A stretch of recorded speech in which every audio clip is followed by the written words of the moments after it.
you know what, guys? The thing is, if you didn't know already, Twizzle has only one episode.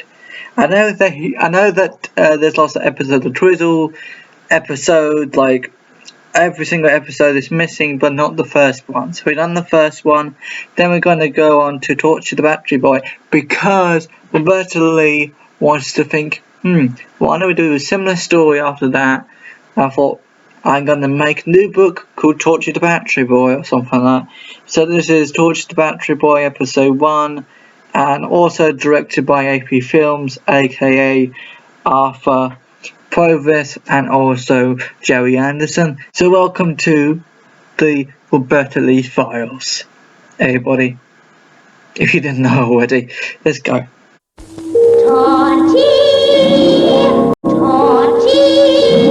So you can probably see where they. Okay, so right.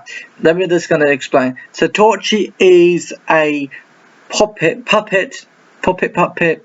sort of toy made by a old man. You'll probably later on you'll probably notice. But so yeah, so he goes to another planet.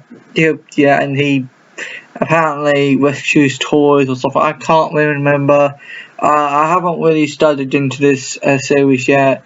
Not this series, but the series I'm reacting to. So I don't really know. But this is a react and review. So it's a review of this show, and it's a reaction to this episode or any episodes whatsoever. So let's go. Just admire that. I know I'm just I'm making it up. I'm not making it up. Just admire that, like that, that sort of like the house, the rocket. The rocket will be probably a little bit more taller than this rocket itself, but as a game. And I like the background. Like the background's lovely and everything. Like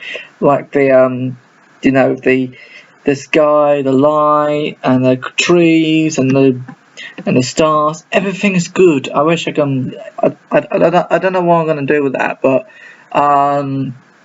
picture. But I'm just gonna say that is a marvelous bit. So we're gonna react to Torchy the Battery Boy and probably review it at the same time. But I'm just gonna say it's even though it's probably a little bit rubbish. Let's face it, it's quite interesting to watch.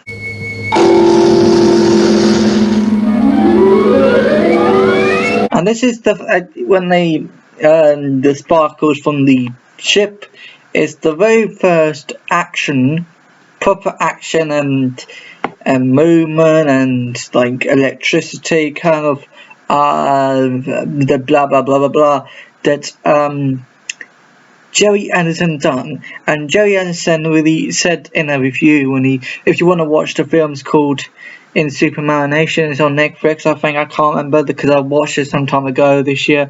But anyway, it talked about everything to do with puppetry and the company of Jerry Anderson. Anyway, Jerry Anderson said that it took several times, like loads of shows, to take several times to practice and whatever. But so with sometimes the rocket works, sometimes it doesn't work, but with the lighting and the sparkling, so it works obviously, but they repeat it in every single intro, I guess. I don't know, because most kid shows do that back in the day. So it's taken out there, so sometimes it works, sometimes it doesn't, but it's gonna work every single intro of Torchy the Battery Boy. So yeah, and I do admire that they put effort into it, because some kid shows that has a low budget, and remember guys, this is a low budget show because they're running on a small budget. Apparently that's what Roberta Leigh said when she was making all these shows, low budget. And sometimes the toys you see from a previous series or something, let's say Twizzle, probably one of the toys from that is put into this show. So as again, low budget reasons and whatever, but they didn't go to Twizzle then Torchy to Twizzle. They finished Twizzle and then they went on to Torchy the Battery Boy. But the thing is, we couldn't go on to Twizzle episode 2 because all the episodes are missing, but not the first episode. So this is quite amazing that they had a huge step and how better it become. And you can't really see the string so far in the intro, you know, with the spaceship and stuff, because this is like, you know, so so far this is like 10 seconds or no, not 10 seconds, 11 seconds so far watching this video, so I can't see any strings so far, so that's good. So they had a huge step, I guess. I'm not really sure, but let's go. Torchy the Battery Boy. And with that, with the Torchy the Battery Boy stuff, really good, because they had this sort of filter, I guess, I'm not sure, that they slide it down and flashes, because with the first intro with Drizzle, it just came out of nowhere in front of your face. But not only Torchy the Battery Boy went in front of your face with the intro, with Torchy the Battery Boy intro and logo and stuff, it also slided like that, slide whatever, just like from PowerPoint or whatever you use. But yeah, it's quite fascinating, and it also sparkles because later in the show, you know why. I'm a walkie-talkie toy. Press my switch, see my bulb start to gleam. It's the most magic light you have seen. Even though it's a set, you can't, when you're watching it as a kid, you probably know it's a set and you probably know it's not a set at the same time, because sometimes when you watch things as a kid, you kind of know it's a set and sometimes you kind of not know it's a set. That's really good. If you know it's a set already as a kid, if you watch this as a kid and you like, you know, you think on TV, oh, it's a set, that's bad, but it got the feeling like, oh, it's a set, but it's not a set at the same time, it looks real. That's good. And even more, if it's not a set and you don't think it is a set watching this, that's even better. But so far it's set, not set experience watching this.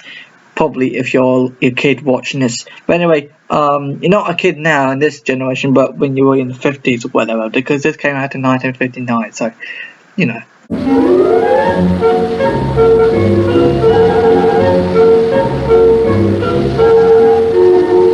See, you can't really see the strings on the space rocket.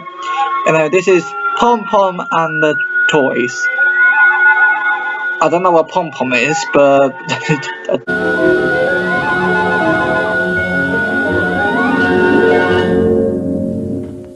Mr. Bumbledrop lived in a little house with a large garden.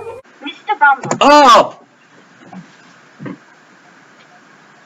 I don't know why that boy is doing whatever to the fence. I'm not going to say the H word just in case I'll be in trouble and my videos will be blocked on YouTube or deleted on YouTube. I'm not sure, but I don't want to say the H word, but you know what I'm trying to say with this boy I'm not sure if the boy is just loving the fence so much it's hating it, H in whatever, or it's just, you know,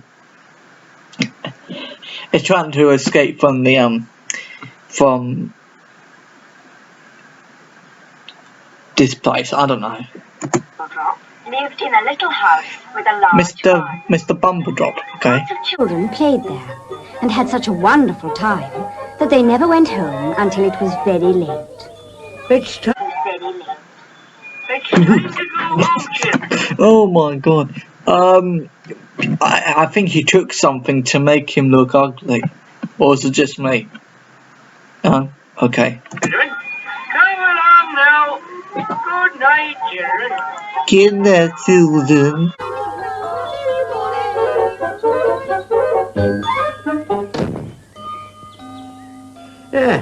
Now then, where's my dog?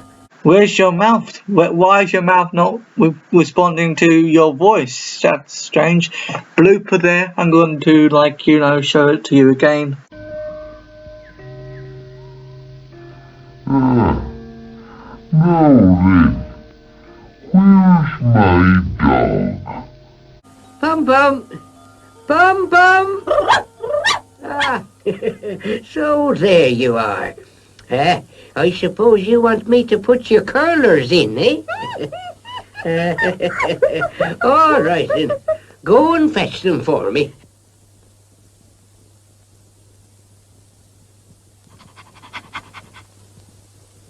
Oh, my goodness. Pom Pom must have fallen into the pond. Well, well. Your hair has gone quite straight. But I wish you wouldn't make me put your curlers in. You're the only poodle in the world with straight hair. And that's why I love you. All right, Pom Pom. Now, you needn't cry. I've put your curlers in, and you'll have frizzy hair in the morning. Stop barking. Now, stop it. Let's go to bed now. How more I saw Mr. Mumble Drop so far, he looks like it's Father Christmas if he took in something to make him more older than he should have. If that makes sense, guys, because he looks weird. Not even making it up, but he does. I'm not sure if he took anything or something. It was all dodgy. Don't trust this bloke.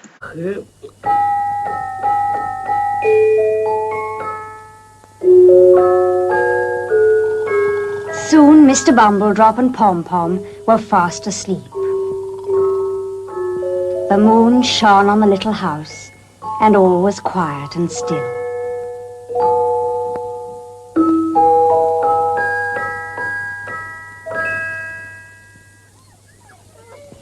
But next morning, the children were playing and shrieking in the garden.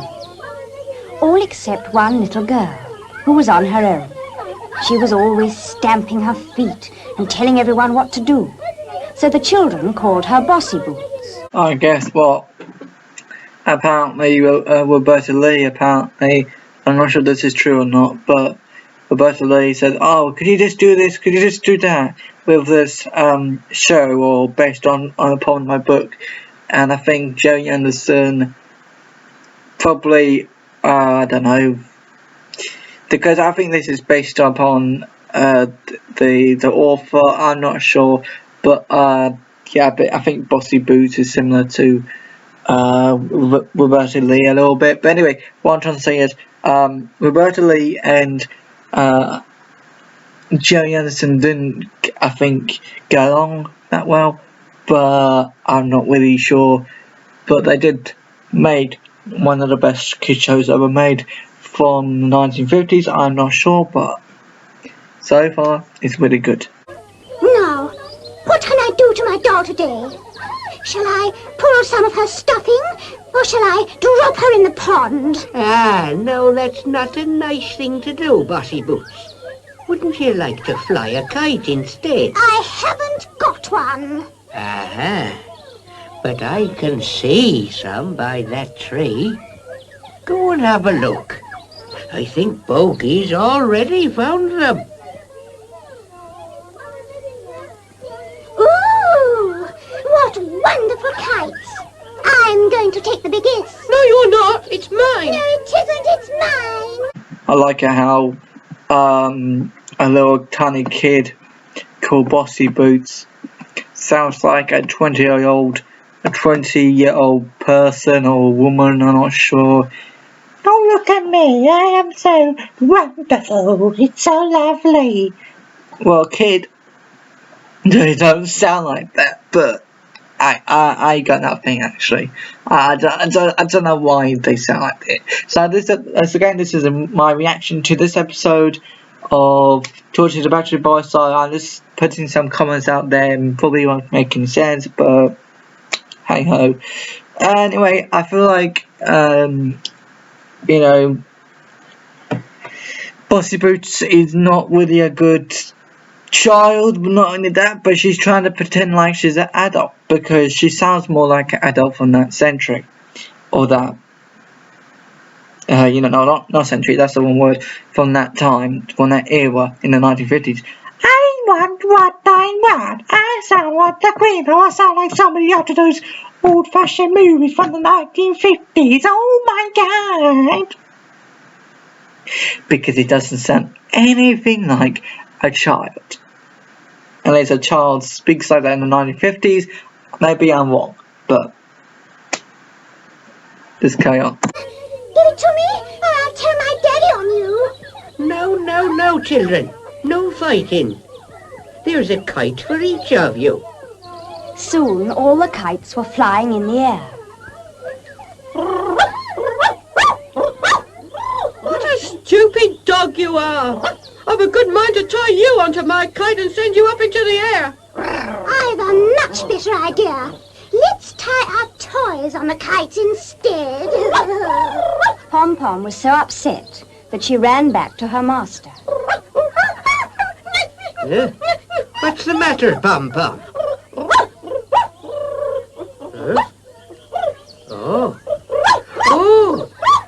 how terrible. The children have tied all their toys on the kites. Now, children, pull the toys down at once. You can't tell us what to do. I'm going to send my rag doll as high into the air as I can. Come back, Pom Pom, or you'll go into the air as well. Well, you can. I know I said you can't see the strings. You can see the strings sometimes on the humans, and sometimes you can't see the strings on the humans. But when you have a too close up, it's bad. But when you have a close up that isn't that much of a close up, it's good. But it's all, because at the time when you're not really focusing on, you're just focusing on the head, this bit, because you're looking up there from down here. But you can have a TV screen. How do I know that, guys? Because I watched a documentary film called In Superman Nation. It's on Netflix. I'm not really sure if it came off on Netflix because it's a period of time how much the film is on the Netflix or whatever. But that net movie site, whatever website. Anyway, so yeah. So that's how I know, because and not only that, I've been taught that by loads of people who's into puppetry and stuff. So not only I know that by the documentary film, but because so if I coordinate my hand with like a stick or whatever, 4 sticks, and 2 really, but you know what I mean. So they've got this bit here, and I coordinate it, and then the person moves a little bit, the doll. So this is why they probably look weird. I am not really sure. But maybe they have practiced this every single time, but they're still rubbish at it. But I don't really know.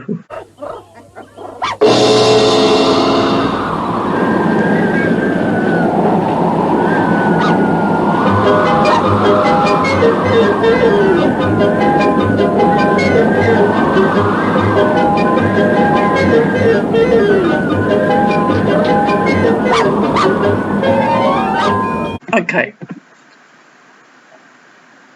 What? Okay, so this is what. Okay, can I just say something, guys? How did the force of the wind blew a big dog out of the sky? I get it with the toys and the kites, but with a dog. And how the wind just came along in 1 second, and they say a minute, but that's too long. But a second, or how many seconds were that? I don't really know. But what I'm trying to say is, it's all far-fetched and bizarre. But probably that's the 1950s standards. That when you have a really strong wind in the 1950s, it takes for 2 or 3 or 5 seconds, and it blows your dog away. It blows your cat away, or your baby away, or your pram away. I don't know, but this is all far-fetched. This is like getting the vibe of Mary Poppins. I don't know what it doesn't make any sense. It just doesn't. Wow. Slowly the days passed, and Mr. Bumbledrop grew lonelier and lonelier. If I weren't so old, I'd go and look for Pom Pom and all the toys. I wish I had a little boy of me own who would help me. Oh, I've a wonderful idea. I'll make a toy boy. Now then, how can I make a toy who can walk and talk and do all the things that real boys do? Now let me see. I got it. I'll put a torch battery inside him, and when I press the switch, he'll come to life. As the clock chimed 2, Mr. Bumbledrop started to make his toy boy. And as the clock chimed 6, the toy was finished. I've put a little lamp in the middle of your hat, and now I'll fix your battery. Oh, I do hope you work. There. Well, I never. My toy is coming to life. Hello, dear old Bumbledrop. I'm so glad you made me. And I'm so glad you're alive, because I want you to find the lost toys in Pom Pom the poodle. I'd love to help you, and I'll go right away. You can't go until you've got a name. I'll look in my special book and find a name for you.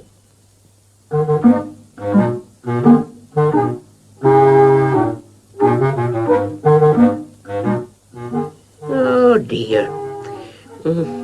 I can't see without me glasses. Where are they? I'll switch on my light and find them for you. Magic beam that is so bright, will you shine your lovely light? Mr. Bumbledrop's glasses must be found, so please, magic beam, fly round and round. The toy pressed the switch on his jacket, and there was a noise just like a blue bottle on the window pane. The light on the toy's hat grew brighter, and the beam danced across the room to the grandfather clock.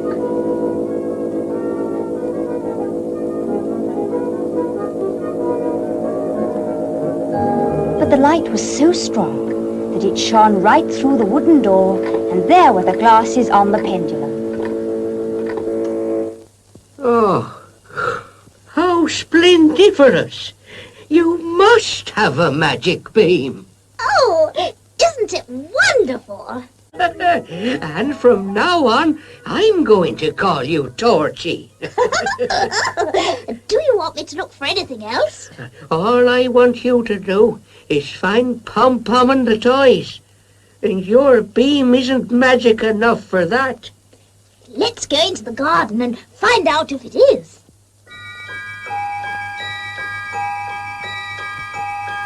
Torchy pressed the switch on his jacket, but his beam didn't shine. Oh dear, it's gone wrong.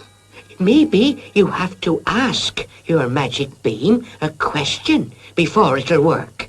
All right. Magic beam that is so bright, will you shine your lovely light on Pom Pom and the toys? Where can they be? Please, little beam, will you show them to me? Now, I'll press the switch again and see if it will work this time. Sure enough, Torchy's magic beam began to work, and it shone into the sky, straight towards the twinkling star. As the beam touched it, the star grew bigger and brighter. By jingo! I can see Pom Pom and the toys. Oh, you better switch off your light. You don't want to waste your battery. Oh dear. Now I've turned off the light, the twinkling star has faded from the sky. Never mind, Torchy. I'm afraid you won't be able to rescue the toys. They're much too far away. Why don't you build me a rocket ship? Then I can fly there. What a splendiferous idea. I'll set to work in the morning. Mr. Bumbledrop worked on the rocket all the next day, and late that night the rocket was finished. I'll fly to the star right away and bring Pom Pom and the toys back to you. Goodbye, Mr. Bumbledrop. Goodbye, Torchy.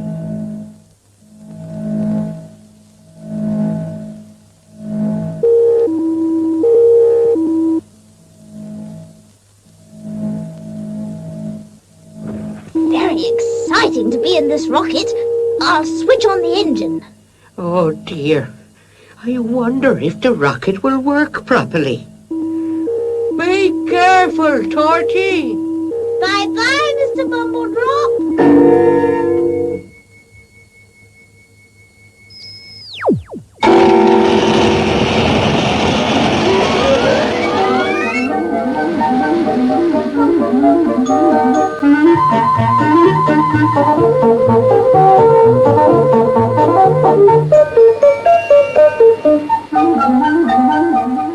Faster and faster went the rocket into the sky, past the moon and up to the stars. What a lot of fun Torchy is going to have when he reaches the twinkling star. Torchy, Torchy, Torchy, Torchy, the little battery boy. I'm a clever walkie-talkie toy with bright blue eyes and golden hair. I'm a magic beam that can shine anywhere. Torchy, Torchy, the little battery boy. Torchy, Torchy, the battery boy. I'm a walkie-talkie toy. Press my switch, see my bulb start to gleam. It's the most magic light you have seen. Torchy, Torchy, Torchy,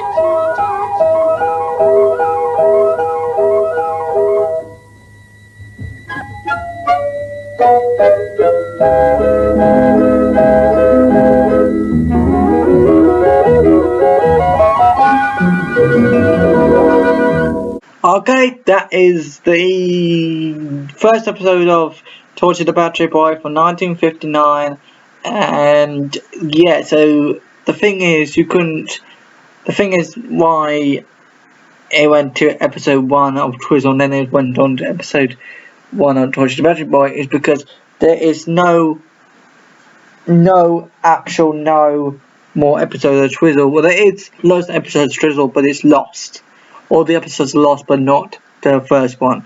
So that's why I was going on to Torchy the Battery Boy. But anyway, thank you very much for watching this mini-series of the Roberta Leigh files, when I react to Roberta Leigh's work and stuff and whatever. But thank you very much for watching, and I'll see you all next time. Bye.